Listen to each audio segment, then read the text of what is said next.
قل ما يعبأ بكم ربي لولا دعاؤكم. Sourate Furqan, verset 77. Mon Seigneur ne portera aucune attention à vous sans votre prière. Si toi aussi, tu te plains comme moi de délaisser les invocations, de la fin de la prière, quand tu es pressé, quand tu fais la salate dans un temps assez restreint et que tu n'as plus beaucoup de temps pour invoquer ton Créateur, je te propose de t'attarder avec moi sur ce verset, sur la signification de ce verset qui est très imagé et qui a une signification très, très profonde.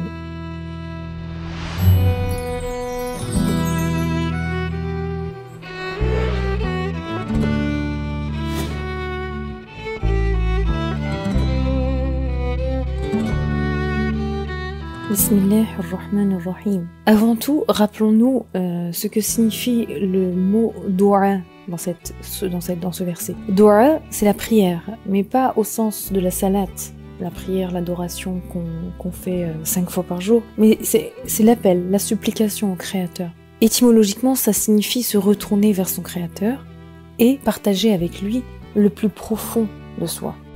Le deuxième volet de la signification de la dua, c'est l'aveu, la conscience de sa petitesse face à la grandeur infinie de son Créateur. En fait, la dua ne signifie pas seulement demander, supplier à son Créateur, mais propose une signification plus profonde, plus spirituelle. C'est vraiment l'image d'une personne qui va venir se confier, d'une personne qui va avouer son impuissance face à la tournure des événements et va venir en fait tout simplement demander le soutien tel qu'on demanderait le soutien d'un ami, tel qu'on épaulerait une personne qui aurait besoin de soutien. La première chose donc sur laquelle on s'attardera aujourd'hui, c'est qu'il faudrait en fait dans nos prières mettre en avant, au-delà nos envies, nos plaisirs, nos demandes, de mettre en avant en fait notre servitude, notre impuissance, notre insuffisance en tant que serviteur d'Allah.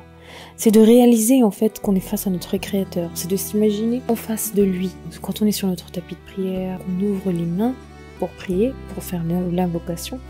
Là vraiment, c'est de se mettre en situation. Il faut en fait réaliser que les prières, au-delà de faire une demande à notre Créateur, sont des aveux, sont le placement de notre confiance en notre Créateur. Allah Ta'ala, dans la sourate Baqara, le verset 186 dit « Si mes serviteurs t'interrogent à mon propos, qu'ils sachent que je leur suis très proche et que je réponds à celui qui m'implore. » Ou dans un autre verset « Invoquez-moi pour que je vous réponde, nous dit-il, notre Créateur. » Ces deux versets nous indiquent à quel point en fait notre Créateur, déjà dans le premier verset, « Je leur suis très proche », dit-il. La proximité ici sous-entend que notre Créateur sait mieux que nous les sentiments que nous avons, les désirs, les envies, les projets, les demandes qu'on pourrait avoir. Même si on exprime ça avec maladresse, notre Créateur sait très bien comment entendre la chose, ce dont nous avons besoin, ce qui est le meilleur pour nous, tout simplement.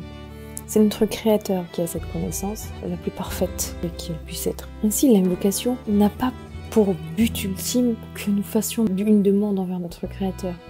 La prière est la plus grande des adorations, une des plus importantes adorations, parce qu'elle permet de renforcer notre lien avec notre Créateur et d'éviter la rupture. Parce que lorsqu'on tend les mains vers le ciel, on avoue notre faiblesse, on reconnaît qu'on est insuffisant face à tel ou tel problème qu'on demande de résoudre à notre Créateur. On reconnaît que le seul puissant, c'est Allah Ta'ala. Donc peu importe de quelle manière on va faire notre invocation, de quelle manière on va prononcer cette demande envers notre Créateur, l'important c'est de faire ce pas-là, c'est de se retrouver avec notre Créateur. Selon Ustad Zain Nursi, l'invocation est un des piliers de la servitude. Et toujours selon lui, il y a deux types de prières, de dua. D'une part, il y a la prière que l'on prononce.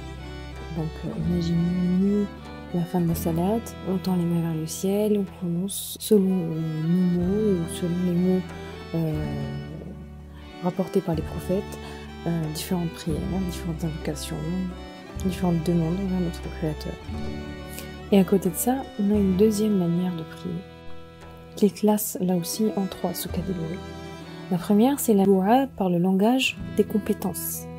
Et ça, on peut l'observer dans la nature.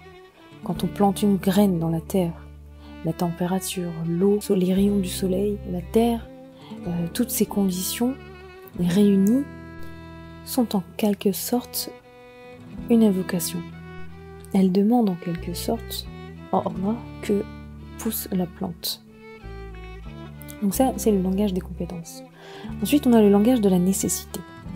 Le besoin de respirer, le système immunitaire ou digestif ont une mécanique qui fonctionne à travers des cellules qui vont agir seulement sur la volonté d'Allah et par nécessité.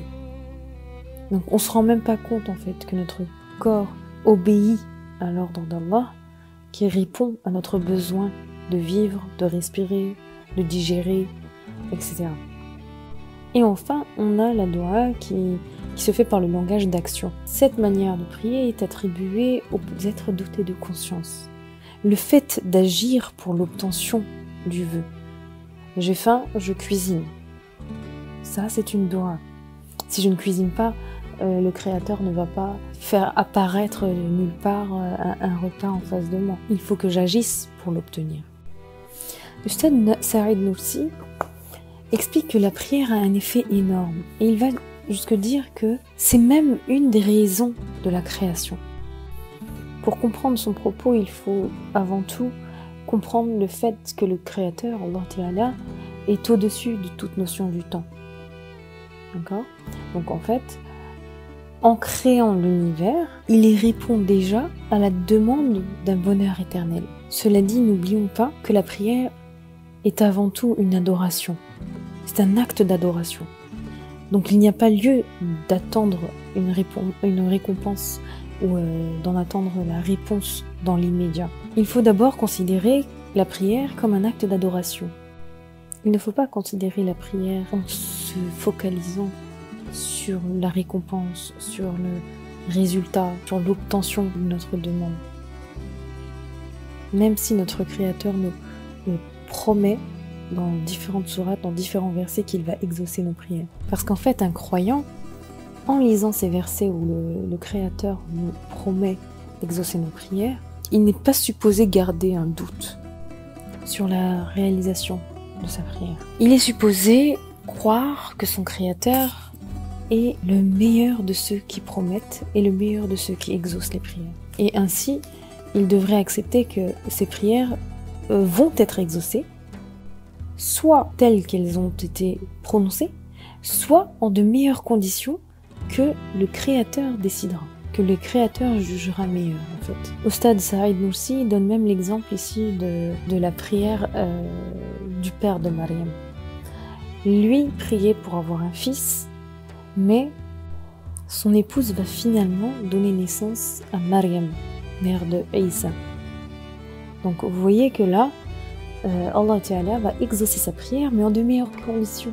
Il n'aura pas seulement un fils, mais il aura une fille vertueuse, ainsi qu'un petit-fils prophète. Un autre aspect remarquable de la doua, des invocations, c'est cet aspect psychologique en fait.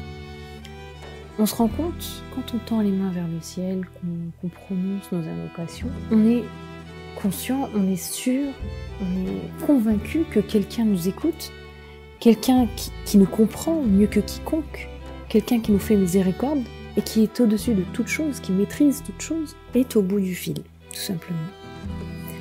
Et ne serait-ce que croire en cela va nous faire sentir en sécurité, va nous réconforter. Enfin, je pense que là est le plus important. L'acte d'invoquer son Créateur, c'est l'essence même de la servitude, car ça découle de la foi. C'est une preuve de la foi en son Créateur. Une personne qui va prier va en fait démontrer, va prouver à son Créateur qu'elle croit en sa toute-puissance. Alors on se poserait même la question, si un croyant prouve par la prière à son Créateur qu'elle se fie à son Créateur, qu'elle a confiance en lui, qu'elle croit en lui, qu'en est-il du croyant, à mettre entre guillemets, qui ne va pas prier, qui ne va pas faire de dua. Imaginons une équation, croyant égale personne qui fait dua, x égale personne qui ne fait pas dua. Alors, cette équation-là, de quelle manière on la résoudrait?